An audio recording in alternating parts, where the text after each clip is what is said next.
Chapter 2. Depression and Grandiosity as Related Forms of Narcissistic Disturbance. Over the years, my analytic work has included many initial consultations with people seeking advice and looking for an analyst, whom I saw for 1 or 2 sessions. In these short encounters, the tragedy of an individual destiny can often be seen with moving clarity and intensity. What is described as depression and experienced as emptiness, futility, fear of impoverishment, and loneliness can often be recognized as the tragedy of the loss of the self, or alienation from the self, from which many suffer in our generation and society. Through the years of reconstructive work with my analysins, I think I have come closer to the childhood origins of this alienation from the self. The observations of early mother-child interaction, recorded by Mahler, Spitz, and Robertson, confirm my suppositions. On reading Winnicott, I felt on familiar ground and encouraged to continue along this path. Finally, Kohut's studies on narcissism, especially his concept of narcissistic cathexis, helped me to conceptualize the relationships I had discovered. I shall dispense here with the metapsychological language of structure theory and try to develop the connections I want to show on the basis of the mother-child relationship. Obviously, a large part of the events I shall describe take place intrapsychically, but every internalization is preceded by an object relationship, and its language seems to be emotionally more true and, for some analysts, easier to understand. The vicissitudes of narcissistic needs. We cathect an object narcissistically, according to Kohut, 1971, when we experience it not as the center of its own activity, but as a part of ourselves. If the object does not behave as we expect or wish, we may at times be immeasurably disappointed or offended, almost as if an arm ceased to obey us or a function that we take for granted, such as memory, lets us down. This sudden loss of control may also lead to an intense narcissistic rage. This sort of attitude is met far more frequently in adults than one might imagine, however much we like to regard it as pathological, unrealistic, or egocentric. Yet, in the earliest stage of our life, this is the only attitude possible. Not only during the phase of primary narcissism, the symbiotic phase, but also after the gradual separation between self and object representations, does the mother normally remain a narcissistically cathected object, a function of the developing individual. Every child has a legitimate narcissistic need to be noticed, understood, taken seriously, and respected by his mother. In the first weeks and months of life, he needs to have the mother at his disposal, must be able to use her and to be mirrored by her. This is beautifully illustrated in one of Winnicott's images. The mother gazes at the baby in her arms, and the baby gazes at his mother's face and finds himself therein, provided that the mother is really looking at the unique, small, helpless being and not projecting her own introject onto the child, nor her own expectations, fears, and plans for the child. In that case, the child would not find himself in his mother's face, but rather the mother's own predicaments. This child would remain without a mirror, and for the rest of his life would be seeking this mirror in vain. Healthy narcissism.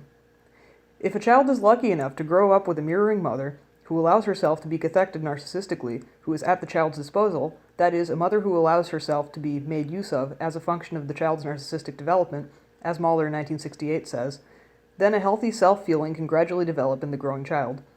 Ideally, this mother should also provide the necessary emotional climate and understanding for the child's needs. But even a mother who is not especially warm-hearted can make this development possible, if she only refrains from preventing it. This enables the child to acquire from other people what the mother lacks. Various investigations have shown the incredible ability that a healthy child displays in making use of the smallest effective nourishment, stimulation, to be found in his surroundings. I understand a healthy self-feeling to mean the unquestioned certainty that the feelings and wishes one experiences are a part of one's self. This certainty is not something one can gain upon reflection, it is there like one's own pulse, which one does not notice as long as it functions normally. This automatic, natural contact with his own emotions and wishes gives an individual strength and self-esteem. He may live out his feelings, be sad, despairing, or in need of help, without fear of making the introjected mother insecure.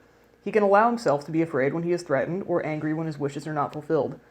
He knows not only what he does not want, but also what he wants, and is able to express this, irrespective of whether he will be loved or hated for it.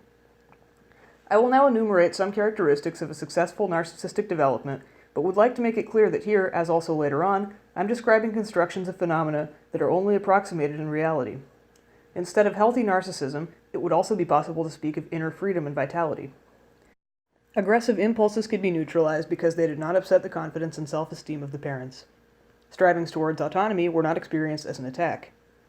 The child was allowed to experience and express ordinary impulses such as jealousy, rage, and defiance because his parents did not require him to be special, for instance, to represent their own ethical attitudes.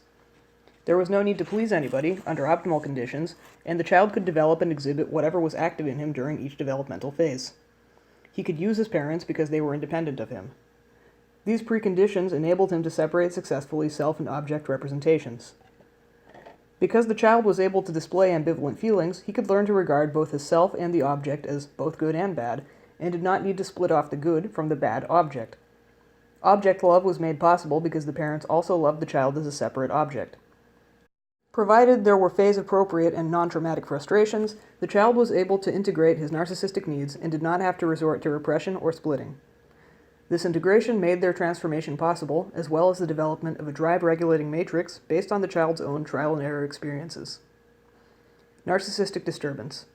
What happens if the mother not only is unable to take over the narcissistic functions for the child, but also, as very often happens, is herself in need of narcissistic supplies? Quite unconsciously, and despite her own good intentions, the mother then tries to assuage her own narcissistic needs through her child, that is, she cathects him narcissistically. This does not rule out strong affection. On the contrary, the mother often loves her child as her self-object, passionately, but not in the way he needs to be loved. Therefore, the continuity and constancy that would be so important for the child are missing, among other things, from this love. Yet what is missing above all is the framework within which the child could experience his feelings and his emotions. Instead, he develops something the mother needs, and this certainly saves his life, the mother's or the father's love, at the time, but it nevertheless may prevent him throughout his life from being himself. In such cases, the natural narcissistic needs appropriate to the child's age that are here described cannot be integrated into the developing personality. They are split off, partially repressed, and retain their early archaic form, which makes their later integration still more difficult. It is the specific unconscious need of the mother, writes Mahler, 1968, that activates, out of the infant's infinite potentialities, those in particular that create for each mother the child who reflects her own unique and individual needs. In other words, the mother communicates a mirrored framework in infinitely varied ways to which the infant's primitive self accommodates itself. If the mother's primary occupation with her child, her mirroring function during the period of early childhood, is unpredictable, insecure, anxiety-ridden, or hostile, or if her confidence in herself as a mother is shaken, then the child has to face the period of individuation without having a reliable framework for emotional checking to his symbiotic partner. The result is a disturbance in his primitive self-feeling. With two exceptions, the mothers of all my patients had a narcissistic disturbance, were extremely insecure, and often suffered from depression. The child, and only one or often the firstborn, was the narcissistically cathected object. What these mothers had once failed to find in their own mothers, they were able to find in their children. Someone at their disposal who can be used as an echo, who can be controlled, is completely centered on them, will never desert them, and offers full attention and admiration. If the child's demands become too great, as once did those of her own mother, she is no longer so defenseless and will not allow herself to be tyrannized. She can bring the child up in such a way that he neither cries nor disturbs her. At last, she can make sure that she receives consideration and respect. Let me illustrate this with an example. A patient who was the mother of 4 children had only scanty memories of her own mother. At the beginning of the treatment, she described her as an affectionate, warm-hearted woman who spoke to her openly about her own troubles at an early age, who was very concerned for her own children, and sacrificed herself for her family. She must have had the ability to empathize with other people, for she was often asked for advice by others within the sect to which the family belonged.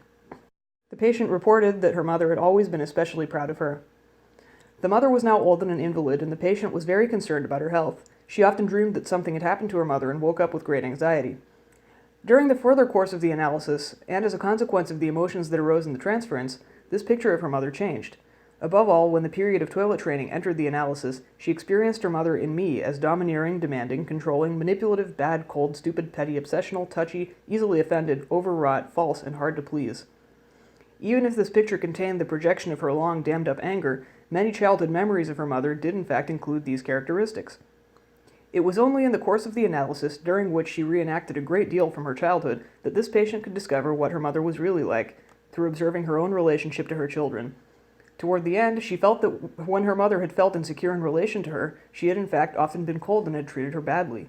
Her mother's anxious concern for the child had been a reaction formation to ward off her aggression and envy. Since the mother had often been humiliated as a child, she needed to be valued by her daughter. Gradually, the two pictures of the loving mother and of the wicked witch were united into that of a single human being whose weakness, insecurity, and oversensitivity made it necessary for her to have her child at her disposal. The mother, who apparently functioned well, was herself basically still a child in her relationship to her own child. The daughter, on the other hand, took over the understanding and caring role until she discovered, with her own children, the demanding child within herself who seemed compelled to press others into her service. Not all children of narcissistically deprived mothers have to suffer from such a disturbance. The siblings can usually obtain a certain freedom when one child has already accepted this role. Children who have a nurse or another stranger caring for them from the beginning are usually freer to develop in their own way because they are less often the object of narcissistic cathexis. In his novel Le Lys dans la Vallée, Honoré de Balzac described his childhood. His mother preferred his brother, gave Honoré first into the care of a nurse, and then sent him away to school. He suffered greatly, and all his life courted his mother in the guise of different women. But perhaps he was fortunate that his mother did not use him as a glorification of herself. The very hopelessness of his wooing gave him the possibility of developing his own emotional wealth and the ability to freely develop his exceptional capacity for suffering. Perhaps the same is true of Vincent van Gogh, whose mother, throughout her life, mourned and idealized the first Vincent who had died very young. The narcissistically cathected child has the chance to develop his intellectual capacities undisturbed, but not the world of his emotions, and this will have far-reaching consequences for his well-being.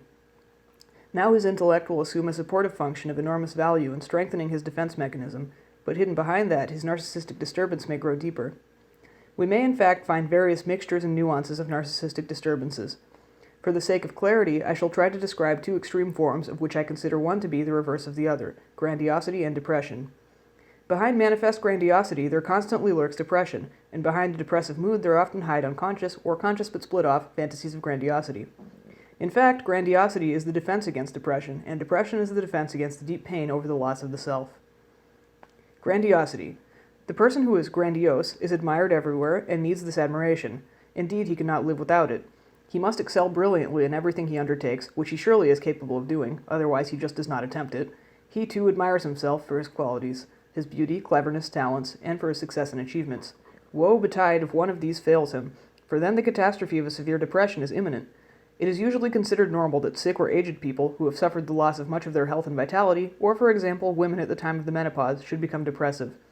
There are, however, other personalities who can tolerate the loss of beauty, health, youth, or loved ones, and although they mourn them, they do so without depression. In contrast, there are those with great gifts, often precisely the most gifted, who suffer from severe depression. One is free from depression when self-esteem is based on the authenticity of one's own feelings and not on the possession of certain qualities.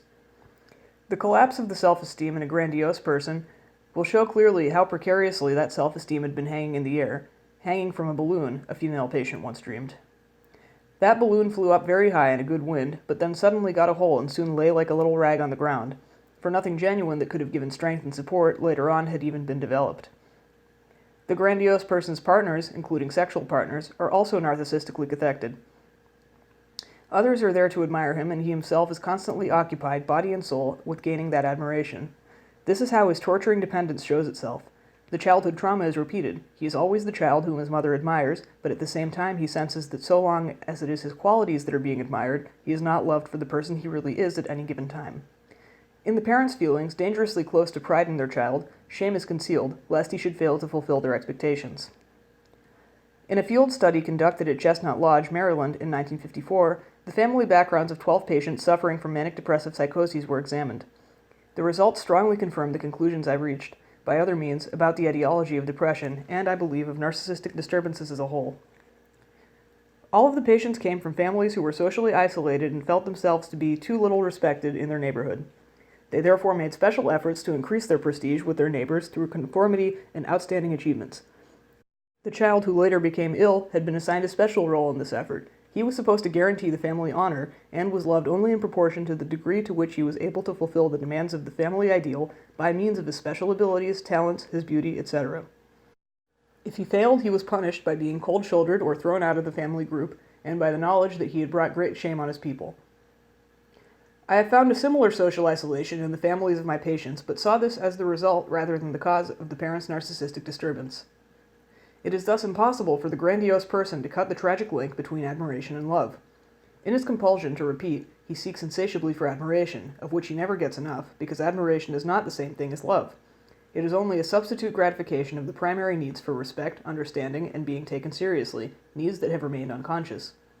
When Kernberg, 1974, spoke of the remarkably strong envy shown by narcissistically disturbed patients in a discussion group at the Paris Congress in 1973, he remarked, almost as an aside, "These people are envious of everything, even of other people's object relations."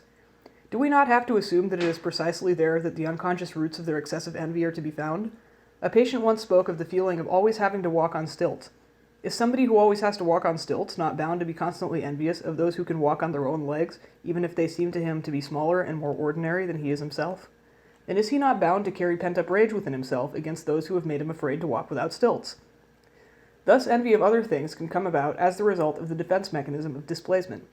Basically, he is envious of healthy people because they do not have to make a constant effort to earn admiration, and because they do not have to do something in order to impress one way or the other, but are free to be average. Manifest grandiosity, especially in the erotic sphere, is often described as phallic narcissism. The women with the structure and pathogenesis described here usually attained their special position in the sexual sphere during the Oedipal phase or even earlier, in cases where the mother was emotionally replaced by the father. They had been specially predestined to this by their development during the pre-Oedipal period as narcissistic showpieces of the mother. If seductive behavior on the father's part is added, then the woman is forced, by the compulsion to repeat, to go on looking for a special position in her relationships to men. She also has to repress the painful rivalry of the Oedipal triangle in order to maintain the fantasy of her favored position with her father. The inability to develop genuine object love is also narcissistically mortifying, since it is part of her ambition to be a complete woman that is capable of loving. Paradoxically, she owes this to her introjected and subsequently transformed mother as well. Things may be similar for the so-called phallic man. He is his mother's special son, and in the seduction situation, her preferred sexual object. The phallic man must be a really splendid fellow if he wants to feel like a man at all. However, as soon as he has to be something specific and is not allowed to be what he really is, he loses, understandably, his sense of self. He then tries all the more to blow up his self-esteem, which again leads to narcissistic weakening, and so on ad infinitum. Fellini's Casanova portrayed this person and his anguish most impressively. The grandiose person is never really free, first because he is excessively dependent on admiration from the object, and second because his self-respect is dependent on qualities, functions, and achievements that can suddenly fail. Depression has the reverse of grandiosity. Among the patients I have known, depression was coupled with grandiosity in many ways. 1. Depression sometimes appeared when grandiosity broke down as a result of sickness, disablement, or aging. The source of external narcissistic supplies, for example, gradually dried up in the case of an unmarried woman as she grew older. She no longer received from men constant confirmation of her attractiveness, which earlier had a directly supportive function as a substitute for the missing mirroring by her mother. Superficially, her despair about getting old seemed to be due to the absence of sexual contacts, but at a deeper level, early pre-Oedipal fears of being abandoned, stemming from the symbiotic phase, were now aroused, and this woman had no new conquests with which to counteract them. All of her substitute mirrors were broken, and she again stood helpless and confused, as the small girl once did before her mother's face, in which she did not find herself but her mother's confusion. The so-called phallic narcissistic men can experience their aging in a similar way, even if a new love affair may seem to create the illusion of their youth for a time, and in this way may introduce brief manic phases into the early stages of depression caused by their aging. 2. This combination of alternating phases of grandiosity and depression can be seen in many other people. They are the two sides of the medal that could be described as the false self, a medal that was actually once given for achievements. An actor, for example, at the height of his success, can play before an enthusiastic audience and experience feelings of heavenly greatness and almightiness. Nevertheless, his sense of emptiness and futility, even of shame and anger, can return the next morning if his happiness the previous night was due not only to his creative activity in playing and expressing the part, but also and above all was rooted in the substitute satisfaction of old needs for echoing, mirroring, and being seen and understood. If his success the previous night only serves as the denial of childhood frustrations, then, like every substitute, it can only bring momentary satiation. In fact, true satiation is no longer possible, since the right time for that now lies irrevocably in the past. The former child no longer exists, nor do the former parents. The present parents, if they are still alive, are now old and dependent, have no longer any power over their son, are delighted with his success and with his infrequent visits. In the present, the son enjoys success and recognition, but these things cannot offer him more than they are. They cannot fill the old gap. Again, as long as he can deny this with the help of illusion, that is, the intoxication of success, the old wound cannot heal. Depression leads him close to his wounds, but only the mourning for what he has missed at the crucial time, can lead to real healing. Let me cite a remark by Igor Stravinsky as an example of successful mourning. I am convinced that it was my misfortune that my father was spiritually very distant from me, and that even my mother had no love for me. When my oldest brother died unexpectedly, without my mother transferring her feelings from him onto me, and my father also remaining as reserved as ever, I resolved that one day I would show them, now this day has come and gone. No one remembers this day but me, who am its only remaining witness. This is in marked contrast to the statement by Samuel Beckett. One could say that I had a happy childhood, although I showed little talent for being happy. My parents did all that can be done to make a child happy, but I often felt very lonely. Here the childhood drama has been fully introjected, and idealization of the parents was maintained with the help of denial, yet the boundless isolation of its childhood found expression in Beckett's plays. For both quotations, see H. Mueller-Braunschweig, 1974. 3. Continuous performance of outstanding achievements may sometimes enable an individual to maintain the illusion of constant attention and availability of a self-object, whose absence in his early childhood he must now deny just as much as his own emotional reactions. Such a person is usually able to ward off threatening depression with increased displays of brilliance, thereby deceiving both himself and those around him. However, he quite often chooses a marriage partner who either already has strong depressive traits, or at least within their marriage unconsciously takes over and enacts the depressive components of the grandiose partner. This means that the depression is outside.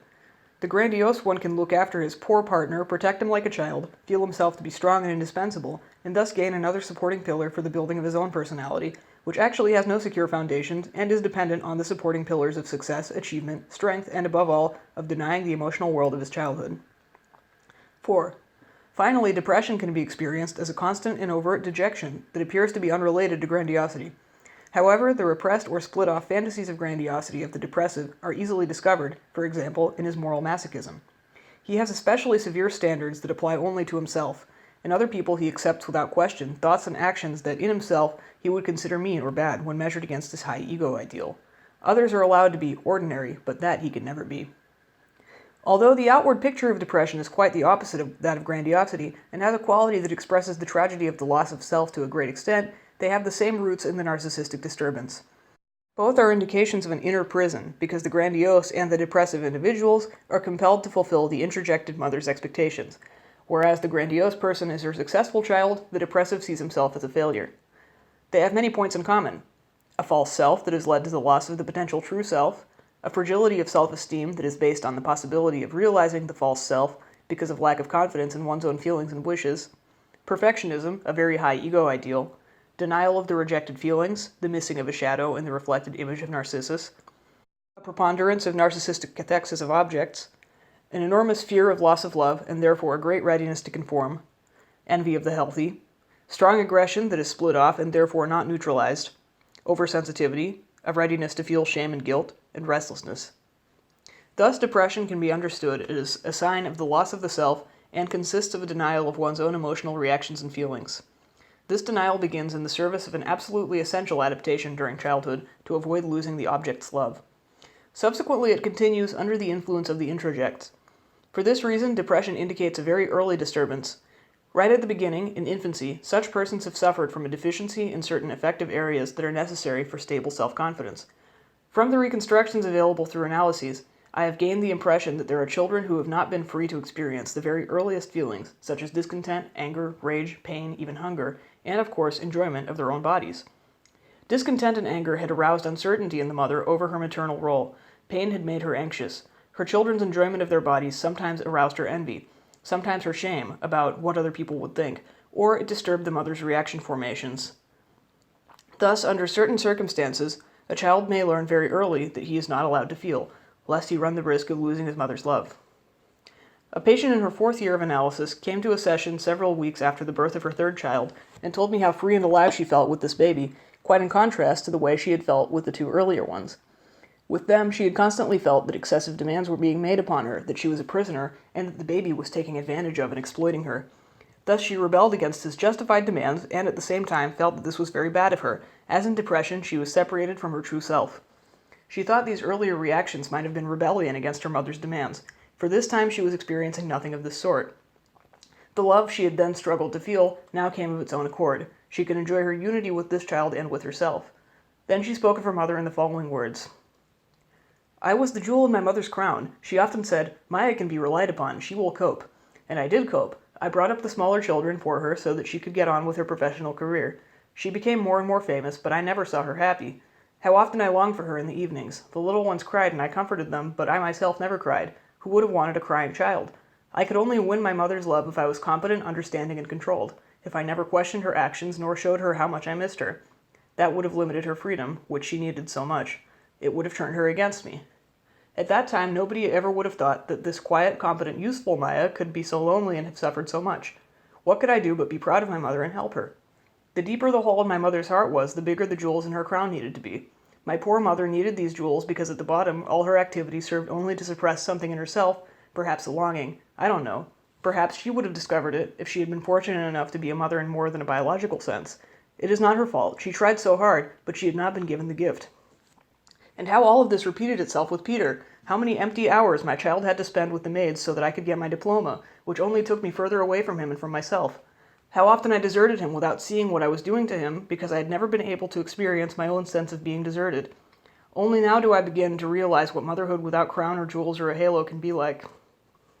A German women's magazine, which tries to speak openly of truths that have been tabooed, published a reader's letter in which the tragic story of her experience of motherhood was told without camouflage. It is in the nature of the problem that she could not really experience either her own tragedy or that of her child, since her own emotionally inaccessible childhood was the real beginning of the story. Her report ends with the following passage. And then the breastfeeding. The baby was put to the breast all wrong, and soon my nipples were all bitten. God, how that hurt. Just 2 hours and then it was back. Another one, the same. While it was sucking there, I was crying and swearing above it. It was so terrible that soon I couldn't eat anymore, and I had a temperature of 40 degrees Celsius. Then I was allowed to wean and suddenly felt better. It was a long time before I noticed any maternal feelings. I wouldn't have minded if the baby had died, and everybody expected me to be happy. In despair, I telephoned a friend, who said that I'd get fond of him in time through being busy with him and having him around all the time, but that did not happen either. I only began to be fond of him when I could go back to work and only saw him when I came home, as a distraction and toy, so to speak. But quite honestly, a little dog would have done just as well. Now that he's gradually getting bigger and I see that I can train him and that he is devoted to me and trusts me, I am beginning to develop tender feelings for him and am glad that he is there. I have written all this because I think that it is a good thing that someone should at last say that there is no such thing as mother love, not to speak of a maternal instinct. Emma, July 1977. The Legend of Narcissus. The legend of Narcissus actually tells us the tragedy of the narcissistic disturbance. Narcissus sees his reflection in the water and falls in love with his own beautiful face, of which his mother was surely proud. The nymph Echo answers the young man's calls because she is in love with his beauty, just as their mothers are with our patients. Echo's answering calls deceive Narcissus. His reflection deceives him as well, since it shows only his perfect, wonderful side and not his other parts. Back view, for instance, and his shadow remain hidden from him. They do not belong to and are cut off from his beloved reflection. This stage of rapture can be compared with grandiosity, just as the next, the consuming longing for himself, can be likened to depression. Narcissus wanted to be nothing but the beautiful youth. He denied his true self, wanted to be at one with the beautiful picture. This leads to a giving up of himself to death or, in Ovid's version, to being changed into a flower. This death is the logical consequence of the fixation on the false self. It is not only the beautiful, good, and pleasant feelings that make us really alive, deepen our existence, and give us crucial insight, but often precisely the unacceptable and unadopted ones from which we would prefer to escape. Impotence, shame, envy, jealousy, confusion, and mourning. These feelings can be experienced in the analyst's consulting room and grow beyond their archaic form. In this way, this room is also a mirror of the analysand's inner world, which is much richer than the beautiful countenance. Narcissus was in love with his idealized picture, but neither the grandiose nor the depressive Narcissus can really love himself. His passion for his false self not only makes object love impossible, but also love for the one person who is fully entrusted to his care, he himself. Depressive phases during analysis. A grandiose person will only look for an analyst if depressive episodes come to his aid and force him to do so. As long as the grandiose defense is effective, this form of narcissistic disturbance exerts no pressure through visible suffering except when other members of the family, spouse or children, have to seek psychotherapeutic help for depression or psychosomatic disorders. In our analytic work, we encounter grandiosity that is coupled with depression.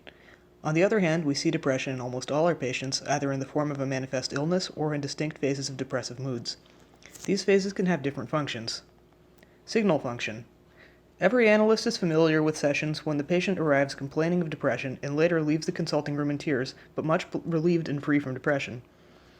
Perhaps the patient now has been able to experience a long pent-up rage against his mother, or he has been able to express his mistrust of the analyst's superiority, or to feel for the first time his sadness over the many lost years of his life during which he did not really live, or he has vented his anger over the impending holidays and separation from his analyst. It is irrelevant which of these feelings are coming to the fore. The important thing is that they could be experienced. The depression had signaled their proximity, but also their denial. The analytic session enabled the feelings to break through, and then the depression disappeared. Such a mood can be an indication that parts of the self that had been rejected, feelings, fantasies, wishes, fears, have become stronger without finding discharge in grandiosity. Denial of self.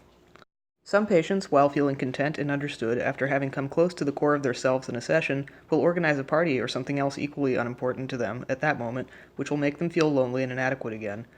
After a few days, they will complain of self-alienation and emptiness, of again having lost the way to themselves. Here the patient has actively, though unconsciously, provoked a situation that could demonstrate the repetition of what used to happen to him as a child. When he really got a sense of himself in play, feeling creative in Winnicott's sense, he would be asked to do something more sensible, to achieve something, and his world, which was just beginning to unfold, would be overthrown. These patients, even as children, probably reacted to this by withdrawing their feelings and by becoming depressed. The accumulation of strong hidden feelings. Patients who are no longer depressive sometimes still have depressive phases that may last several weeks before strong emotions from their childhood break through.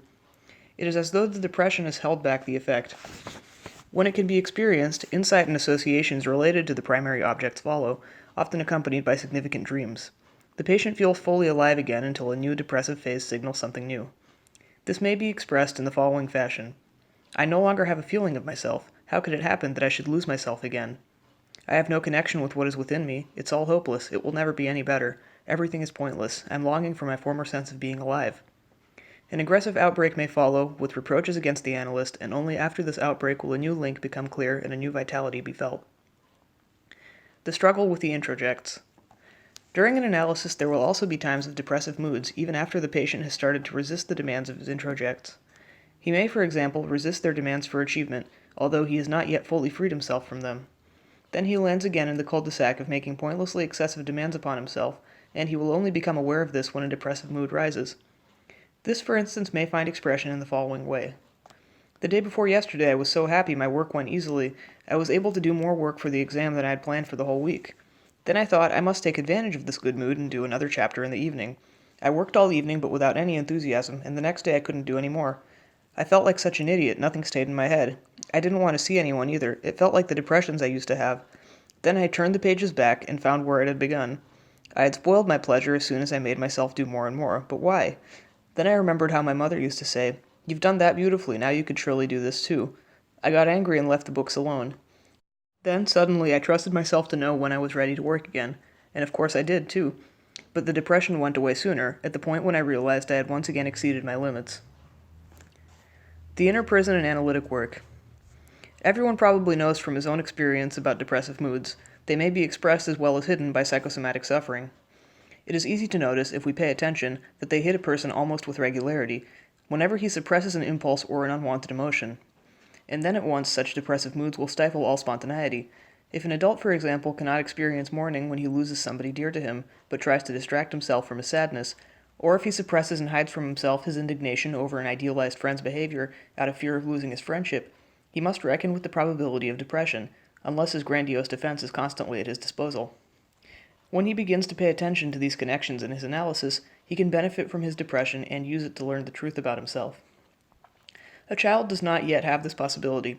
He cannot yet see through his mechanism of self-deception, and on the other hand, he's far more threatened than an adult by the intensity of his feelings if he does not have a supportive, holding, empathetic environment. Winnicott, 1969, compared the infant's emotional world with that of a psychotic, and there is something convincing about this comparison. What these two worlds have in common, in addition to the lack of structuring, is the extreme intensity of feeling that is otherwise only to be found in puberty. Yet the recollection of the pains of puberty, of not being able to understand where to place our own impulses, is usually more accessible than the earliest narcissistic traumata that are often hidden behind the picture of an idyllic childhood, or even behind an almost complete amnesia. This is perhaps one reason why adults less often look back nostalgically to the time of their puberty than to that of their childhood. The mixture of longing, expectation, and fear of disappointment, which for most people accompanies the remembrance of the festivities they have known in their childhood, can perhaps be explained by their search for the intensity of feeling they knew in childhood and cannot regain. It is precisely because a child's feelings are so strong that they cannot be repressed without serious consequences.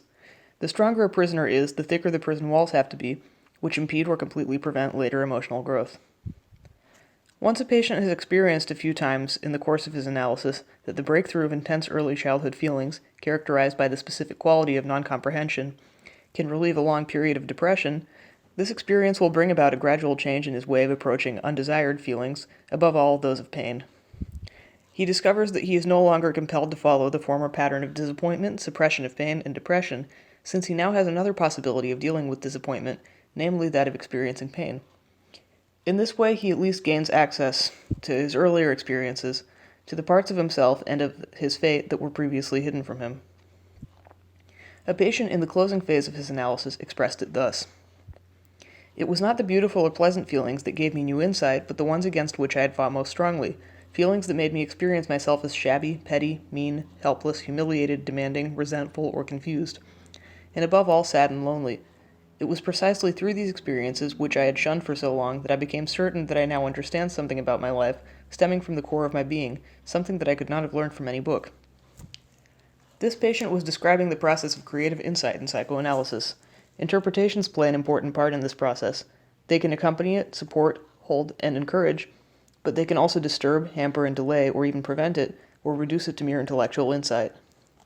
A patient with narcissistic problems is all too ready to give up his own pleasure in discovery and self-expression and accommodate himself to his analyst's concepts, out of fear of losing the latter's affection, understanding, and empathy, for which he has been waiting all his life. Because of his early experiences with his mother, he cannot believe that this need not necessarily be so.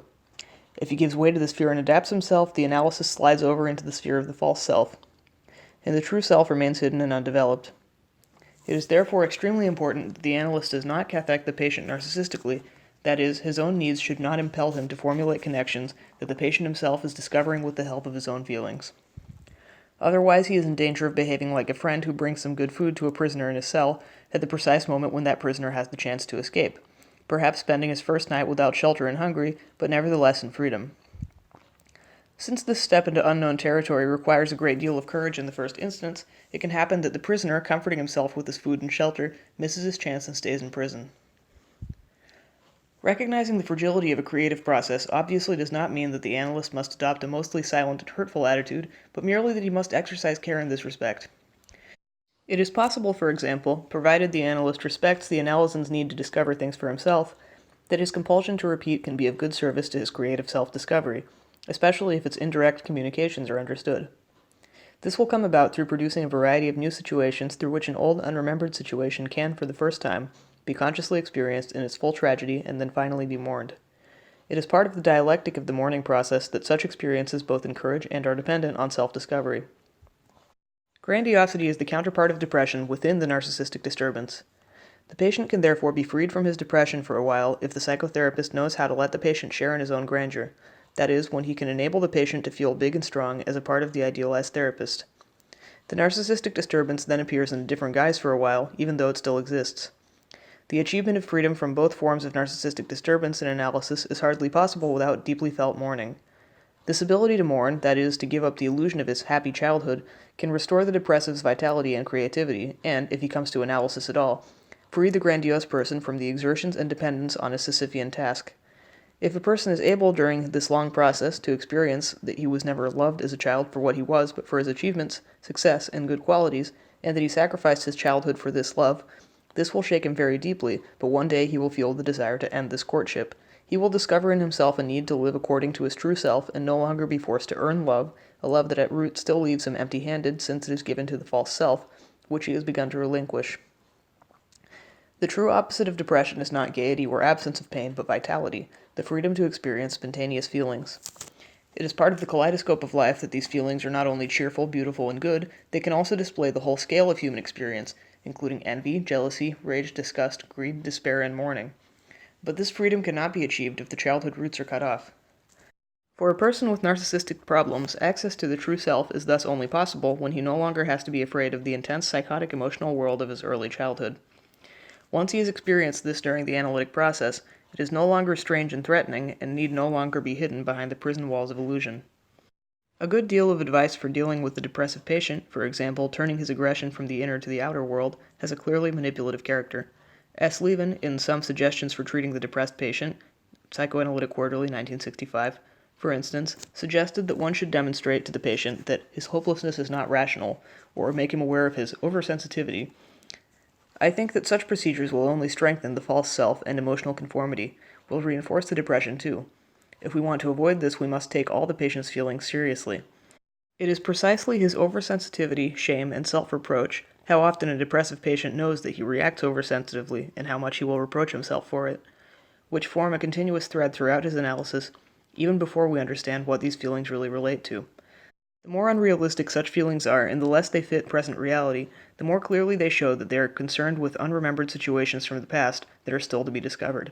If, however, the feeling concerned is not experienced but reasoned away, the discovery cannot take place and depression will be triumphant. After a long depressive phase accompanied by suicidal thoughts, a 40-year-old patient was at last able to experience her violent, very early ambivalence in the transference.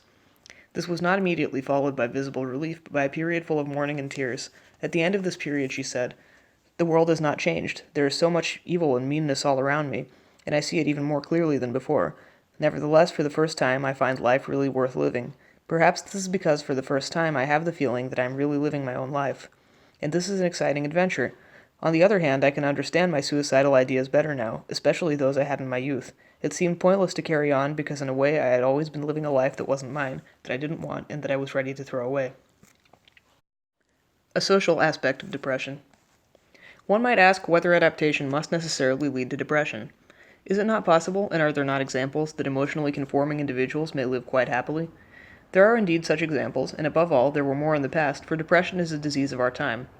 Within a culture that was shielded from other value systems, such as that of Orthodox Jewry in the ghetto, or of Negro families in the southern states 100 years ago, an adapted individual was not autonomous and did not have his own individual sense of identity, in our sense, that could have given him support. But he did feel supported by the group. The sense of being a devout Jew or a loyal slave gave individuals a measure of security in this world. Of course, there were some exceptions, people for whom that was not sufficient and who were strong enough to break away. Today it is hardly possible for any group to remain so isolated from others who have different values. Therefore, it is necessary today for the individual to find his support within himself, if he is not to become the victim of various interests and ideologies. This strength within himself, through access to his own real needs and feelings and the possibility of expressing them, thus becomes crucially important for him on the one hand, and on the other is made enormously more difficult through living in contact with various different value systems. These factors can probably explain the rapid increase of depression in our time, and also the general fascination with various groups. Within the partially adapted child, there are latent powers that resist this adaptation. In older children, particularly as they reach puberty, these powers attach themselves to new values, which are often opposed to those of the parents. Thus the youth will create new ideals and will try to put them into practice. Since this attempt is nevertheless not rooted in awareness of his own true needs and feelings, the individual adolescent accepts and conforms to the new ideals in a similar way to that which he previously adopted in relation to his parents. He again gives up and denies his true self in order to be accepted and loved by the heirs of the primary objects, whether in his ego ideal or in the group. But all that is of little avail against depression. This person is not really himself, nor does he know or love himself. He does everything to make a narcissistically cathected object love him in the way he once as a child so urgently needed it. But whatever could not be experienced at the right time in the past can never be attained later on. There are innumerable examples of this dilemma, and I would like to include two of them. 1. A young woman wants to free herself from her patriarchal family, in which her mother was completely subjected by the father. She marries a submissive man and seems to behave quite differently from her mother. Her husband allows her to bring her lovers into the house. She does not permit herself any feelings of jealousy or tenderness, and wants to have relations with a number of men without any emotional ties, so that she can feel as autonomous as a man. Her need to be progressive goes so far that she allows her partners to abuse and humiliate her as they wish, and she suppresses all her feelings of mortification and anger in the belief that this makes her modern and free from prejudice. In this way, she carries over both her childhood obedience and her mother's submissiveness into these relationships. At times, she suffers from severe depression. 2. A patient from an African family grew up alone with his mother after his father had died while he was still a very small boy. His mother insists on certain conventions and does not allow the child to be aware of his narcissistic and libidinal needs in any way, let alone express them. On the other hand, she regularly massages his penis until puberty, ostensibly on medical advice. As an adult, her son leaves his mother and her world and marries an attractive European with quite a different background. Is it due to chance or to his unerring instinct that this woman not only torments and humiliates him, but also undermines his confidence to an extreme degree, and that he is quite unable to stand up to her or leave her? This sadomasochistic marriage, like the other example, represents an attempt to break away from the parent social system with the help of another one. The patient was certainly able to free himself from the mother of his adolescence, but he remained emotionally tied to the Oedipal and pre-Oedipal mother whose role was taken over by his wife as long as he was not able to experience the feelings from that period. In his analysis, he encountered his original ambivalence. It was terribly painful for him to realize the extent to which he had needed his mother as a child, and at the same time had felt abused in his helplessness, how much he had loved her, hated her, and been entirely at her mercy. The patient experienced these feelings after 4 years of analysis, with the result that he no longer needed his wife's perversions and could separate from her. At the same time, he was able to see her far more realistically, including her positive sides. Points of contact with some theories of depression. When we conceptualize depression as giving up one's real self in order to preserve the object, we can find within this view the main elements of theories of depression. 1. Freud's factor of impoverishment of the ego is, of course, centrally contained in this concept, allowing for the fact that at the time of writing Mourning and Melancholy, 1917, he used the term ego in the sense in which we now use the term self. 2. What Carl Abraham, 1912, described as turning aggression against the self also is closely related to the idea of the loss of the self, which I have tried to describe here. The destruction of one's own feelings, needs, and fantasies that are unwelcome to the primary object is an aggressive act against the self. The feelings that are thus killed by the depressive may vary according to the child's specific situation. They are not merely linked to aggressive impulses. 3. W. Joff and J. Sandler, 1965, defined depression as a possible reaction to psychic pain caused by the discrepancy between the actual and the ideal self-representation. Congruity of these two leads to a feeling of well-being. In the language of object relations, that would mean the ideal self-representation is the heritage of the primary objects, whose approval and love ensure a sense of well-being, just as their discrepancy brings the danger of loss of love. If this pain could be risked and experienced, there would be no depression, but for that a supportive, holding environment would have been necessary at the crucial time. 4. Finally, according to Edith Jacobson, 1971, the conditions for a depressive development arise when loss of the ideal object is denied. Loss here does not merely mean real separation from the self-object, or disappointment that will be traumatic if it is not phase-appropriate, but also the unavailability of the self-object. The narcissistically disturbed patient did not have a self-object at his disposal during the symbiotic phase, nor a usable object in Winnicott's sense, 1971, one that would have survived its own destruction. Both the depressive and the grandiose person deny this reality completely by living as though the availability of the self-object could still be salvaged. The grandiose person through the illusion of achievement, and the depressive through his constant fear of losing the self-object.